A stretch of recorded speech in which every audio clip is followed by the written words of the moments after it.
मुखे हरे कृष्णा नाम बोलो ना, मुखे हरे कृष्णा नाम बोलो ना, पाखी न जानी कौन अपराधे, पाखी न जानी कौन अपराधे, मुखे हरे कृष्णा नाम बोलना, मुखे हरे कृष्णा नाम बोलना, বানের পাখিরে ধারে রাখলাম হৃদয় মন্দিরে, বানের পাখিরে ধারে রাখলাম হৃদয় মন্দিরে, মধু মাখায়ে হরি নাম, মধু মাখে হরি নাম, পাখিরে শিখালে শিখে, পাখিরে শিখালে শিখে, কেনো হরে কৃষ্ণ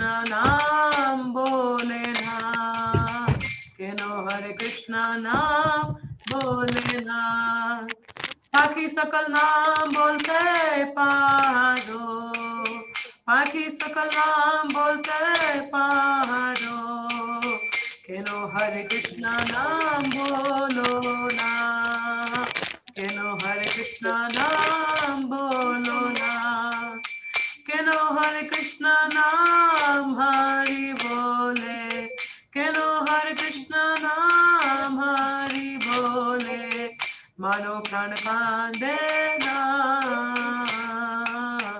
মানো প্রাণ কাঁদে না,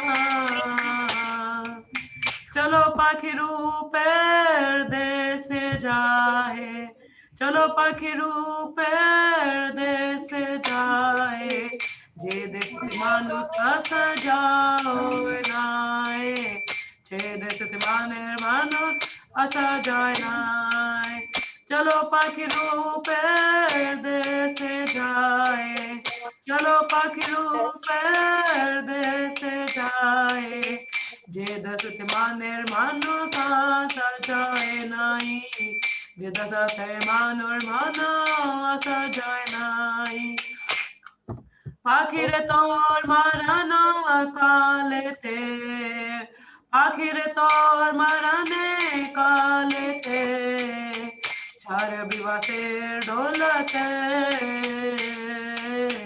চার বিবাসের ঢোলেতে, অরে কার জানতে কান্দে করে, অরে কার জানতে কান্দে করে, लोए जब शमशान घाटे थे, लोए जब शमशान घाटे थे, औरे और तोर मुखे अगुन जीवे तुले, औरे और तोर मुखे अगुन जीवे तुले, की करो बिताई बोलो ना, की करो बिताई बोलो ना, हरे कृष्ण नाम हरि बोले, केनो हरे कृष्ण नाम हरि बोले, मनो प्राण कांदे ना, मनो प्राण कांदे ना, पाखी न जानी कौन अपराधे, पाखी न जानी कौन अपराधे, मुखे हरे कृष्ण नाम बोलो ना, मुखे हरे कृष्ण नाम बोलो ना, केनो हरे कृष्ण नाम हरि बोले, केनो हरे कृष्ण नाम हरि बोले, मनो प्राण कांदे ना, मनो प्राण कांदे ना, हरे कृष्ण कृष्ण कृष्ण हरे हरे, हरे राम राम राम हरे हरे, हरे कृष्ण कृष्ण कृष्ण हरे हरे, हरे राम राम राम हरे हरे, हरे कृष्ण कृष्ण कृष्ण हरे हरे, हरे राम राम हरे हरे, कृष्ण कृष्ण कृष्ण हरे हरे, हरे राम राम हरे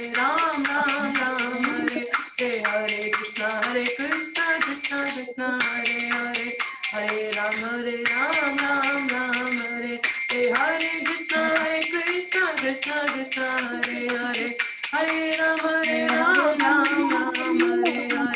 Hare Krishna Krishna Krishna Hare Hare Hare Ram Ram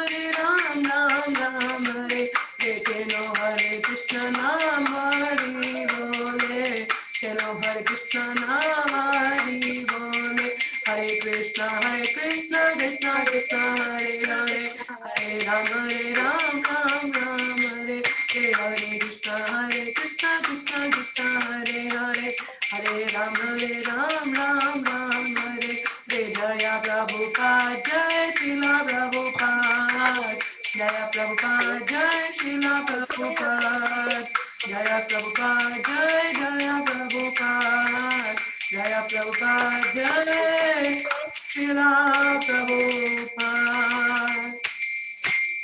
भक्ति विनोद ठाकुर की जय। ये जो भजन है ये भक्ति विनोद हरे कृष्णा वेलकम माता जी। ये जो भजन है ये भक्ति विनोद ठाकुर जी द्वारा लिखा गया है। इसको हम लोगों ने कल गाया था।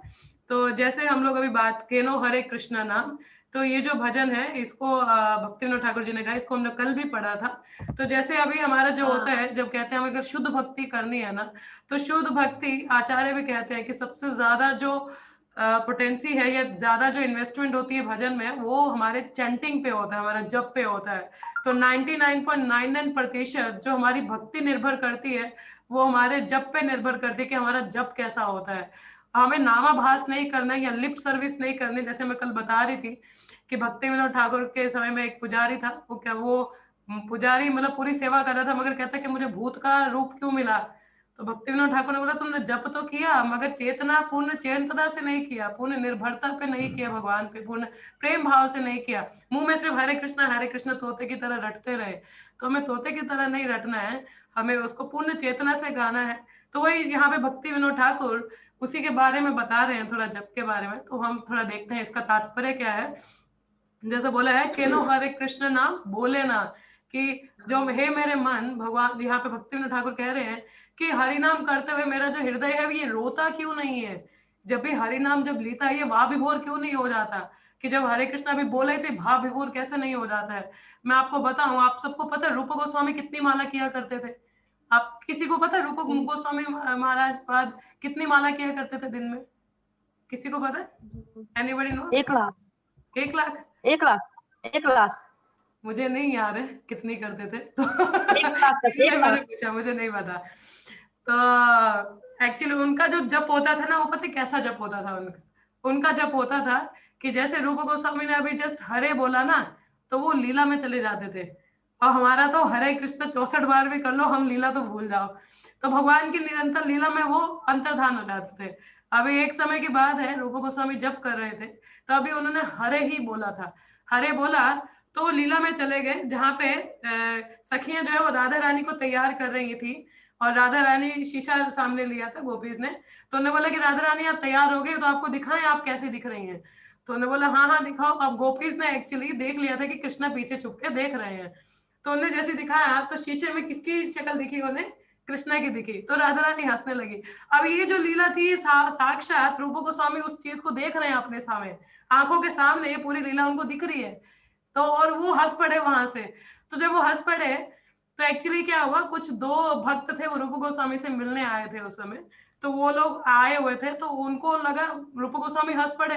तो उनको लगा कि रूप गोस्वामी हमें देख के हंस रहे हैं कि हमारा मजाक उड़ा दिया, हम शायद अच्छे वस्त्र नहीं पहने या ढंग से नहीं बैठे हैं तो शायद हमारा मजाक। तो उनको लगा कि उनको अपराध हो गया, वैष्णव अपराध हो जाता है ना। रूप गोस्वामी तो उनको देखा नहीं था।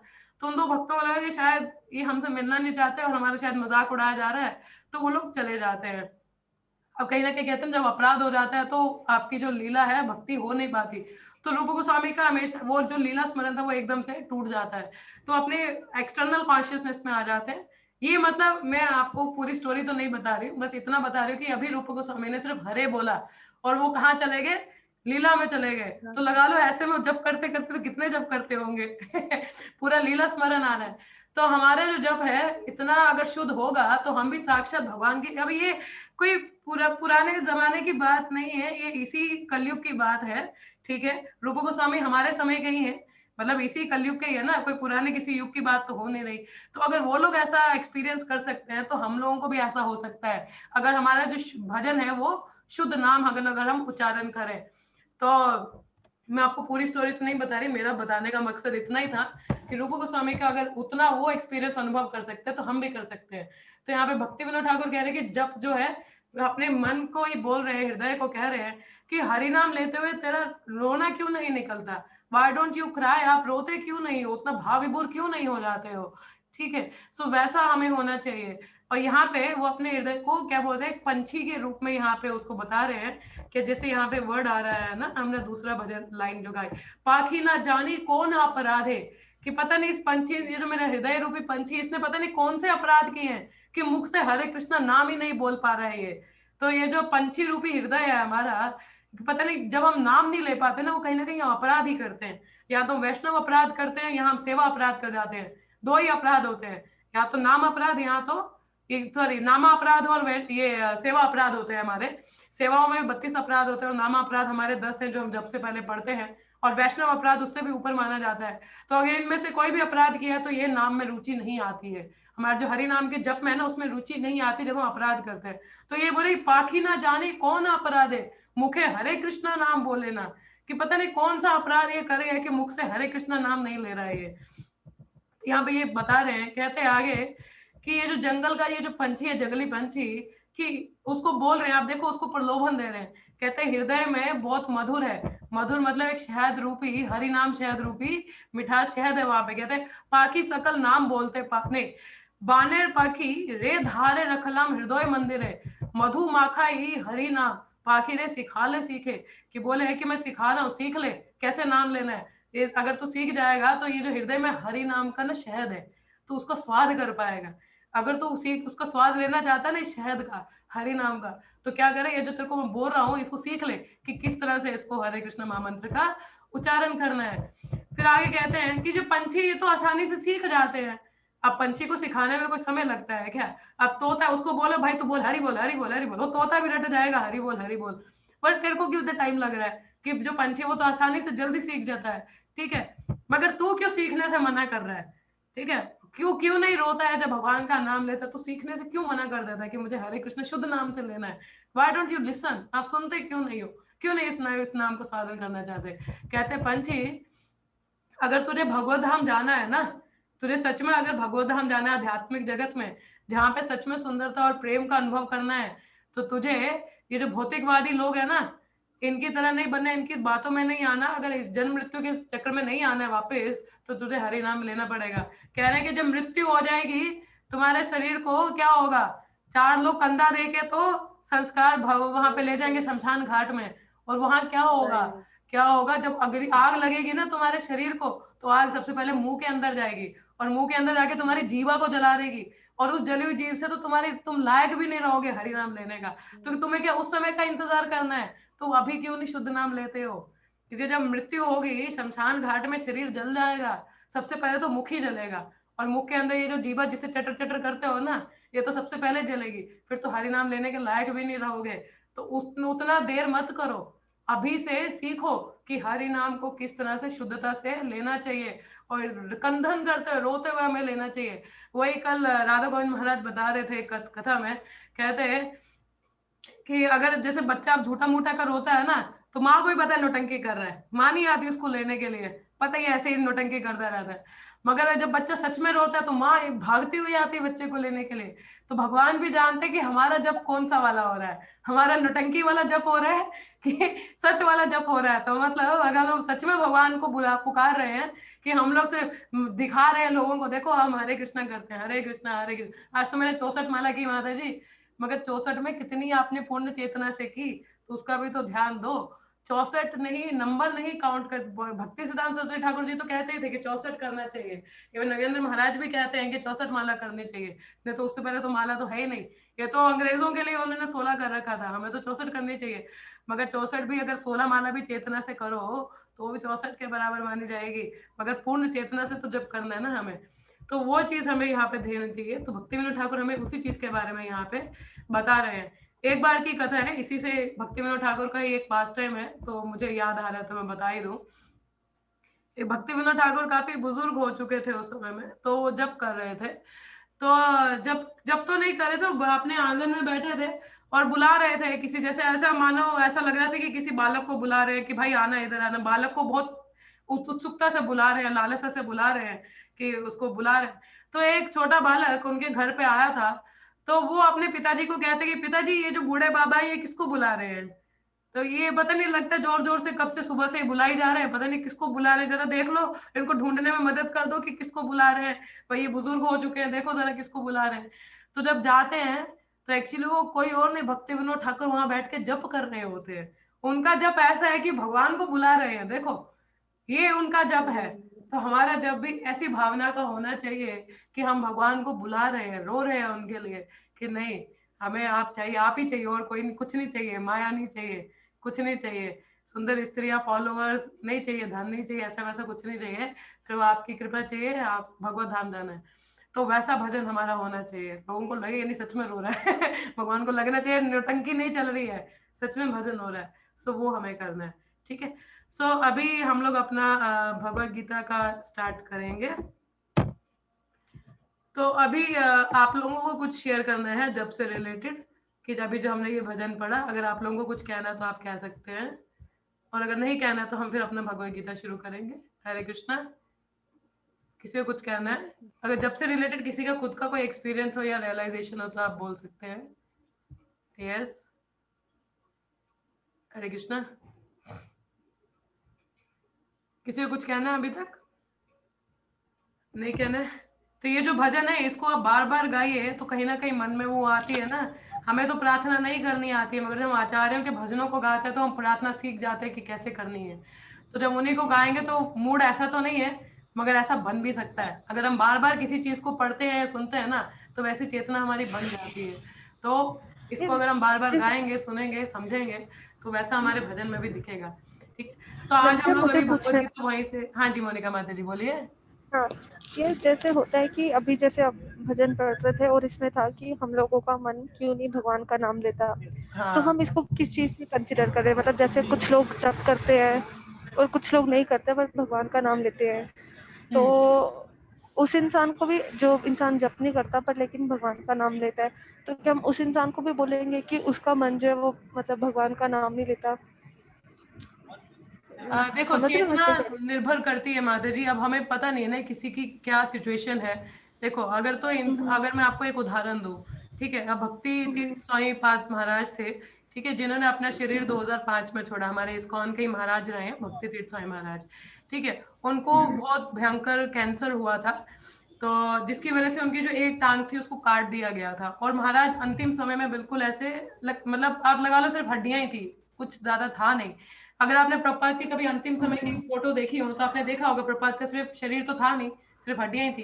तो महाराज की भी सिर्फ हड्डियां ही थी, और उनके हाथ को ना एक माला ऐसा मन का घुमाने में ना घूमता नहीं था। अब जैसे हम एक माला होती है उसको घुमाते हैं ना, राउंड बीड्स घुमाते हैं, तो महाराज से नहीं घूमता था।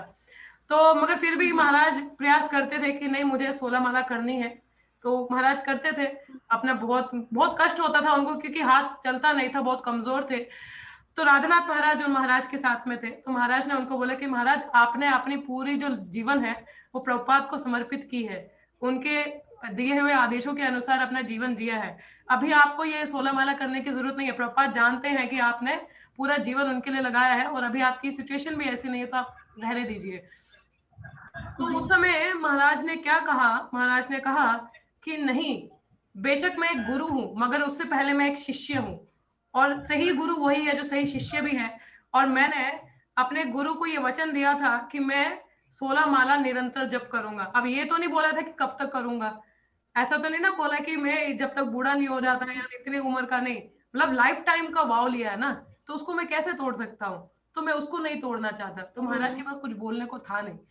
उस तरह से माधुरी, अब जैसे आप बता रहे हो कि कोई जप करता है और भगवान का नाम लो जो बिना जप लिए करता है, यहाँ पे चेतना निर्भर करती है कि उसकी चेतना कैसी है। देखो, इफ वन इज, अगर कोई व्यक्ति है भगवान का नाम ले रहा है मगर वो दुष्कर्मों में लगा है, तो उसके भगवान का नाम लेने का क्या मतलब हुआ? वो तो सही नहीं हुआ ना।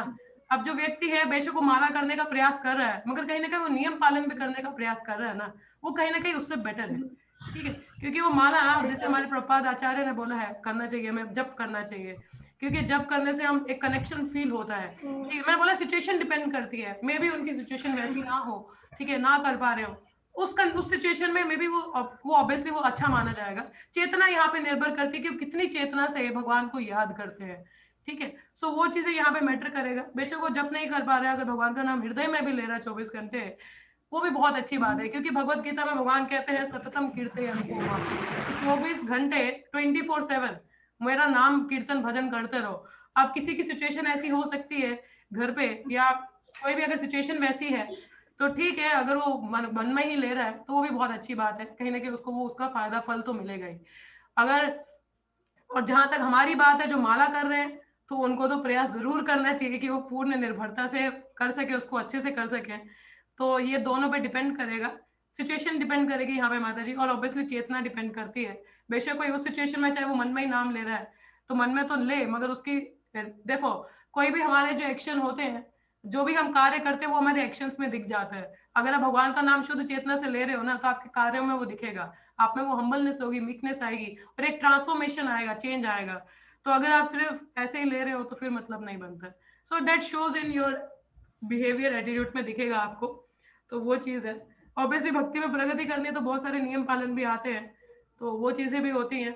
सिचुएशन डिपेंड करती है, मगर ऑब्वियसली चेतना बहुत निर्भर करती है हर चीज में, चाहे आप मन में कर रहे हैं या माला में कर रहे हैं, चेतना तो निर्भर करेगी। हमारे लिए गुरु महाराज ने बोला 16 माला करो, तो वो हम आदेश तो नहीं तोड़ सकते, तो 16 माला तो रेगुलर करनी है, और मन में तो निरंतर करते ही रहना है। ठीक है, hopefully I am able to relate something. हाँ जी माता जी, हरे कृष्णा। हाँ जी मोनिका माता जी। बस ओके, हो गया, क्लियर हो गया। तो यही चीजें चेतना निर्भर करती है। ऑब्वियसली अगर आपकी सिचुएशन है वैसी, तो माला तो हमें करनी चाहिए, क्योंकि it help us to relate with Krishna. क्योंकि प्रभुपाद का जो आदेश है, प्रभुपाद ने तो राउंड द बीड्स बोला है, कि मतलब माला पे करने को बोला है। प्रभुपाद ने काउंटर में भी नहीं बोला, प्रभुपाद ने बोला राउंड द बीड्स, हमें जब माला पे माला करनी चाहिए। तो अगर आप इस संस्था से जुड़े हैं तो हमें वैसा करना चाहिए। मैंने बोला ना, सिचुएशन पे डिपेंड करता है, ये की चेतना बहुत निर्भर करती है, और अगर आपकी चेतना शुद्ध है तो वो आपको यहाँ तक लेके आएगी ही आएगी। आप भगवत गीता पढ़ोगे, भक्तों का संग करोगे, अगर आप शुद्धता से नाम लेते हो, तो भगवान हमें बुद्धि देते हैं। भगवत गीता में भगवान कहते हैं, तेषाम सततम युक्ता नाम भजतम प्रीति पूर्वकम ददामि बुद्धि योगम तम, कि जो मेरी सेवा में लगा रहता है, उसको मैं बुद्धि देता हूँ कि मुझ तक कैसे आएगा।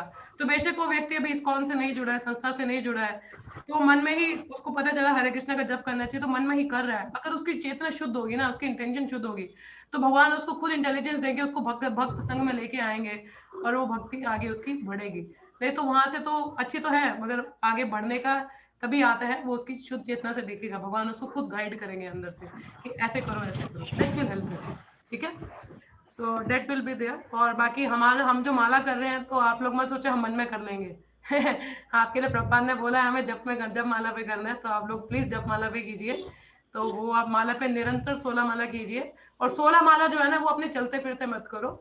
16 माला एक, ये जो यज्ञ है, जैसे भगवत गीता में आता है, हमारा जो कलयुग का यज्ञ है वो क्या है, संकीर्तन यज्ञ है ना। संकीर्तन यज्ञ हमारे कलयुग का यज्ञ है। तो ये जो जप है, ये यज्ञ की समान ही है। भगवत गीता के 10वें अध्याय में लिखा है कि यज्ञ है, ये जो हम जप करते हैं ये यज्ञ है। ठीक है, अब जैसे आप घर पे आप जब हवन करवाते हो, यज्ञ करवाते हो, तो क्या यज्ञ के बीच में उठ के खाने के लिए जाते हो क्या बाहर? नहीं जाते ना। या पंडित को बोलते पंडित रुकना यार, बड़ी भूख लगे, 2 मिनट में थोड़ा पॉपकॉर्न खा लूं, या थोड़ी आइसक्रीम खा लूं, या मुझे प्यास लगे, या वॉशरूम जाना है। नहीं जाते हो ना।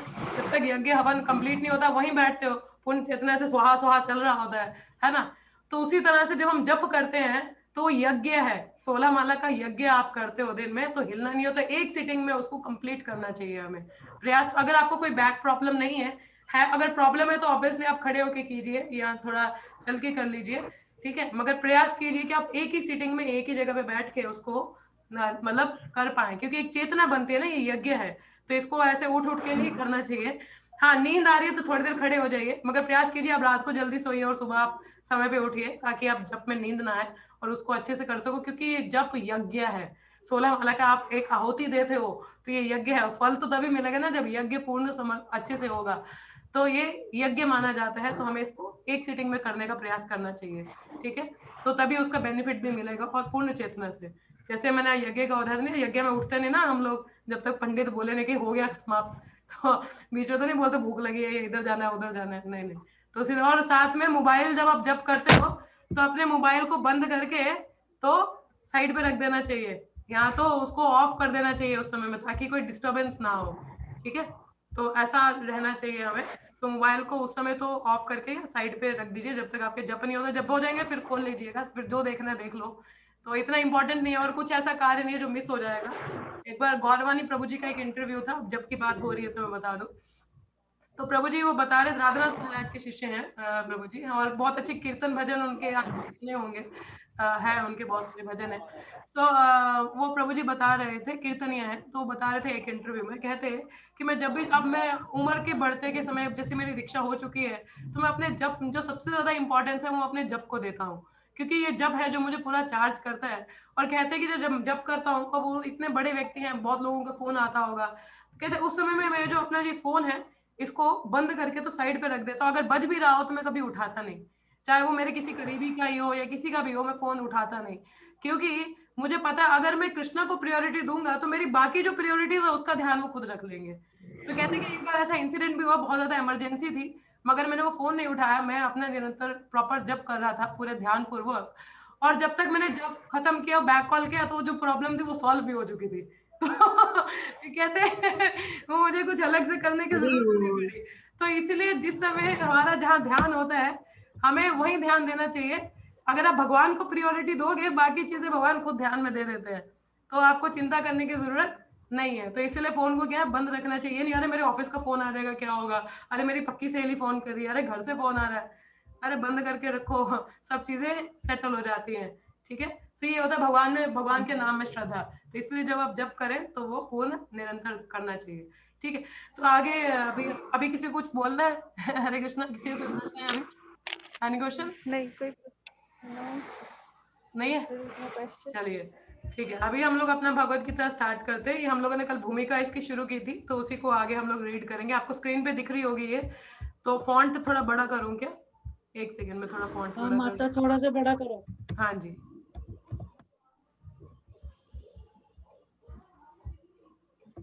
ओम नमो भगवते वासुदेवाय, ओम नमो भगवते वासुदेवाय, ओम नमो भगवते वासुदेवाय।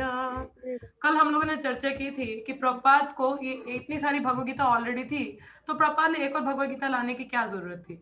और भगवत गीता की हमने बात की थी कि ये औषधि के समान है, उसको हमें वैसे ही निरंतर लगाना चाहिए। जैसे जो कृष्ण है वो डॉक्टर के तरह है, जो हमें बता रहे हैं, हम बीमार लोग हैं ना, बद्ध जीव है, तो हमें भी बीमारी है काम क्रोध मोह लोभ की, तो अब उससे निकलना है तो हमें इस औषधि को वैसे ही लगाना है जैसे हमें बताया जा रहा है। कल उदाहरण दी थी आपको मैंने कि अगर एक व्यक्ति है, उसको बोला था लाल दवाई भाई बाहर लगाना और सफेद वाली खानी है, वो बेचारे ने उल्टा कर दिया और वो ठीक होने की जगह मर गया। तो ऐसा नहीं करना है, एज इट इज हमें लगाना है। और ये भी हमने देखा कि भगवान, ये भगवत गीता यथारूप है। प्रभुपाद ने ये संस्करण इसलिए लाया था क्योंकि यथारूप है। जैसे मैं कल आपको दूध का उदाहरण दे रही थी, अगर दूध शुद्ध है तो आपकी सेहत में अंतर दिखता है, आप थोड़ी हेल्दी दिखते हो। ठीक है, अगर पानी वाला है तो बेचारी सेहत में कोई असर नहीं होने वाला। तो उसी प्रकार प्रभुपाद की भगवत गीता से पहले बहुत सारी भगवत गीता रही, बहुत सारे लेखकों ने अपनी खुद की टिप्पणी दी, मगर भगवत गीता को एज इट इज प्रेजेंट नहीं किया जैसे भगवान ने दिया था। तो इसलिए ज्यादातर लोग हमें कृष्ण भावनामृत मिले भी नहीं, क्योंकि हमारा ऐसा नहीं है कि हमारी फैमिली में किसी के पास भगवत गीता नहीं होगी, होगी, मगर कितने ही लोग कृष्ण भावनामृत बने, बहुत कम। मगर प्रभुपाद की गीता, भगवत गीता आने के बाद एक कहते हैं कि एक रिवोल्यूशन ही आ गया, क्रांति सी आ गई। और विश्व भर में हमारे यहाँ पे कितने इस्कॉन के सेंटर खुले हैं और कितने भक्त बने हैं प्रभुपाद के आने के बाद। और सिर्फ 12 वर्षों में ऐसा हुआ, क्यों? क्योंकि कहते हैं कि शुद्धता कार्य करती है, purity is the force and truth works. अगर आप सच्चाई चीज सच तरीके से बताओगे तो वो कार्य करेगी। और इसीलिए इस भगवत गीता का नाम भगवत गीता यथारूप है, या Bhagavad Gita as it is है। इसलिए क्योंकि इसमें प्रभुपाद ने कुछ कंक्लूजन नहीं दिया है, जैसे भगवान कृष्ण ने कहा है उसी मैसेज को एज इट इज प्रेजेंट किया गया है। ठीक है, तो इसीलिए इसको हमें, और इसको हमें धृतराष्ट्र की तरह नहीं सुनना है। किसकी तरह सुनना है? अर्जुन की तरह। ठीक है, अर्जुन का चेतना में परिवर्तन हुआ था, मगर धृतराष्ट्र की चेतना में कोई फर्क नहीं पड़ा। पूरी लाइव टेलीकास्ट सुनी उसने, मगर कुछ फर्क नहीं हुआ। तो हमें धृतराष्ट्र की तरह अंधे बन के नहीं सुनना है, अपनी चीजों से आसक्त होके, मगर अर्जुन की तरह सबमिसिव होके पूर्णतः उसको सुनना है और उसको पालन भी करना है अपने जीवन में। ठीक है, मैंने बताया था भगवत गीता मैनुअल है, तो इस तरह से आगे हम पढ़ेंगे इसको। भगवत गीता हमें भगवान ने जैसे बताई है वैसे ही स्वीकार करनी चाहिए। भगवत गीता के चतुर्थ अध्याय में 4.1 से लेके 3 तक भगवान कहते हैं, इम विवस्वते योगम प्रोक्तवान हम माययम विवस्वान मन में प्राह मनुरिक्षा वाक्वे प्रवितम एवं परंपरा प्राप्तिम राजर्षयो विदु सकाले नाम हत योगो नष्ट परंतपा स एवायं मया तेयं योग प्रोक्त पुरातन भक्तोस्मि मे सखा चेति रहस्यम योदोदुत्तमम्। यहाँ पर भगवान अर्जुन को सूचित करते हैं कि भगवत गीता की यह योग पद्धति सर्वप्रथम सूर्यदेव को बताई गई। सूर्यदेव ने इसे मनु को बताया और मनु ने इसे इक्ष्वाकु को बताया। इस प्रकार गुरु परंपरा द्वारा यह योग पद्धति एक वक्ता से दूसरे वक्ता तक पहुंचती रही, लेकिन कालांतर में यह छिन्न भिन्न हो गई। फलस्वरूप भगवान को इसे फिर से बताना पड़ रहा है, इस बार अर्जुन को कुरुक्षेत्र के युद्ध स्थल में। अब ये जो भगवत गीता है, कोई बोले कि 5000 वर्ष पहले बोली गई, नहीं जी, ये सिर्फ पहली बार 5000 वर्ष पहले नहीं बोली गई है। अर्जुन को कई वर्षों पहले, कई युगों पहले सूर्यदेव विवस्वान, अब जैसे सूर्यदेव तो है, उनका नाम विवस्वान है। सूर्यदेव एक पोजीशन है, मगर नाम क्या था? विवस्वान उनका। तो उनको ये भगवत गीता भगवान ने पहले सुनाई थी। फिर ये परंपरा में नीचे नीचे आ रही थी। परंपरा से सूर्यदेव ने उसको मनु को बताया, फिर मनु ने अपने पुत्र इक्ष्वाकु को बताया, और इक्ष्वाकु के आगे फिर ये मतलब ये जो लिंक है ये टूट गया कहीं बीच में, तो कहीं आगे ये गई नहीं, मतलब परंपरा में आई नहीं। तो कहते उसको दोबारा से परंपरा में जोड़ने के लिए मैंने इसको 500 वर्ष पहले ये कुरुक्षेत्र के युद्ध स्थल में मैं अर्जुन को सुना रहा हूँ। अब ये जो क्यों सुनाया, अर्जुन को क्यों चुना, उसके उत्तर हमें आगे मिलेंगे जब हम भगवत गीता पढ़ेंगे, ठीक है। तो ये 5000 वर्ष पहली बार नहीं, पहली बार सूर्य देवता को सुनाई थी, बहुत पहले, ठीक है। वे अर्जुन से कहते हैं कि मैं तुम्हें यह परम रहस्य इसलिए प्रदान कर रहा हूँ। अब देखो भगवान ने अर्जुन को क्यों सुनाया, देखो भगवान क्या कह रहे हैं। वे अर्जुन से कहते हैं मैं तुम्हें ये परम रहस्य इसलिए प्रदान कर रहा हूँ क्योंकि तुम मेरे भक्त तथा मित्र हो, ठीक है। भगवत गीता में भगवान ने एक उपदेश दिए हम सबको। एक्चुअली डिवोटीज जो है भगवान की एक ही इंस्ट्रक्शन को फॉलो नहीं करते, सारी जितने भी इंस्ट्रक्शन उनको प्रयास करते फॉलो करने का, मगर एक जो इंस्ट्रक्शन है भगवान की वो भक्त लोग फॉलो नहीं करते, डायरेक्टली उसको नकार देते हैं। अब कौन सी इंस्ट्रक्शन इसको फॉलो नहीं करते हैं? वो इंस्ट्रक्शन ये है, भगवान ने कहा कि ये जो भगवत गीता का प्रचार है इसको अभक्त को नहीं सुनाना, इसको नास्तिक व्यक्ति को नहीं सुनाना, जो उसको सुनना नहीं चाहता उसको नहीं बताना। मगर जो हमारे भक्त लोग हैं वो पढ़ते ही ऐसे लोगों के पीछे है, भौतिकवादी के पास जाएंगे, उसको भगवत गीता का प्रचार करेंगे ताकि वो भक्त बन सके। तो भक्त लोग इस जो आदेश को है इसको पालन नहीं करते। इससे पता चलता है कि जो भक्त हैं वो बहुत ज्यादा दयालु हैं भगवान से भी। भगवान ने रिस्ट्रिक्ट कर दिया, जो सुनना चाहते हैं, जो ऐसी चेतना में है, जो थोड़े भक्त है उनको सुनाओ, बाकी किसी को नहीं सुनानी, नास्तिक लोगों को बिल्कुल नहीं सुनाना है। मगर भक्त लोग देखो भगवान से भी, तभी कहते हैं ना कि वैष्णव भगवान से भी क्या होता है, कृपालु होता है। अगर हमें वैष्णवों की कृपा मिल जाए ना तो भगवान की कृपा तो मिली है। तो इसलिए डायरेक्ट भक्त के भगवान के पास नहीं जाना होता, भक्तों की शरण लेनी होती है, फिर भगवान की कृपा मिलेगी। तो यहाँ से वो चीज क्लियर होती है कि भगवान कि ये जो भगवत गीता है, हम जैसे नास्तिक लोगों को भक्त तो नहीं दी है ना, हम कौन से पहले से परमहंस पैदा हुए हैं या भक्त पैदा हुए हैं, नहीं। मगर ये भक्तों की कृपा की पुस्तक वितरण की, कहीं से प्रचार किया तो कहीं हमें सुनने को मिल रही है, तो ये भक्तों की कृपा है, ठीक है। यहाँ पे भगवान बता रहे हैं कि मैंने ये भगवत गीता अर्जुन को क्यों सुनाई है। पहली बात तो ये मेरा भक्त है, ठीक है। दूसरा ये मेरा मित्र है, ये मेरा मित्र है तो मेरा तो फर्ज बनता है कि मैं इसको बचाऊंगा, तो मैं तो इसको सब कुछ बताऊंगा कि जो इसको बचाएगा, तो इसीलिए मैं इसको भगवत गीता सुना रहा हूँ क्योंकि ये मेरा भक्त है और मित्र है। यहाँ से एक चीज रिफ्लेक्ट होती है भगवान की कि भगवान प्रोटेक्शन किसको प्रोवाइड करते हैं, अपने डिवोटी को। भगवान अपने भक्त को हमेशा रक्षा मतलब रक्षा देते हैं, रक्षा प्रदान करते हैं, प्रोटेक्शन देते हैं। यहाँ पे अर्जुन भी तो मुसीबत में है ना, तो उसको भगवान ने ये भगवत गीता क्यों सुना रहे, भाई तुम मुसीबत में है, तुम्हें समझ नहीं आ रहा क्या करना है, तो चलो मैं तुम्हें ये ज्ञान देता हूँ, इससे क्या होगा, तुम्हारा उद्धार हो जाएगा। तो यहाँ पे ये शो करता है कि भगवान किसको किसको मैसेज देते हैं, जिसकी वो रक्षा करना चाहते हैं। तो यहाँ पे भगवान ने अर्जुन को क्यों सुनाया, क्योंकि वो भक्त हैं और मित्र हैं भगवान के, ठीक है। तो इसका तात्पर्य यह है कि भगवत गीता ऐसा ग्रंथ है जो विशेष रूप से भगवत भक्त के लिए है, भगवत भक्त के निमित्त है। मतलब किसके लिए विशेष रूप से, जो भक्त है। जैसे मैंने बोला कि भगवान ने खुद बोला कि मेरे भक्तों को जो सुनना चाहता है उन्हीं को सुनानी, बाकी किसी को नहीं। अध्यात्मवादियों को 3 श्रेणियों में बांटा जाता है, 3 श्रेणी के अध्यात्मवादी होते हैं, ठीक है। पहले आगे ज्ञानी, योगी, तथा भक्त यहाँ की निर्विशेषवादी, ध्यानी और भक्त। ठीक है, अब जो ज्ञानी है वो क्या करते हैं, अपनी खुद का दिमाग चलाते हैं। ठीक है, मतलब वो कुछ ऐसे, मतलब मेंटल स्पेकुलेशन कहते हैं ना, मन गढ़ंत कहानी के अनुसार कार्य करते हैं कि ऐसा हो सकता है, ये हो सकता है, वो हो सकता है, मतलब मन की बातें बनाएंगे। ठीक है, वो ज्ञानी रहते हैं, मतलब शास्त्र पढ़ते हैं मगर एक किसी अथॉरिटी को नहीं लेते हैं। ठीक है, एक सेकेंड ना, ये मीटिंग माता जी खत्म हो रही है, आप लोग दोबारा से इसको ज्वाइन करो क्योंकि ये खत्म हो जाता है ना, आप लोग दोबारा से ज्वाइन कीजिए। हरे कृष्णा, आप दोबारा से ज्वाइन कीजिए, मैं खत्म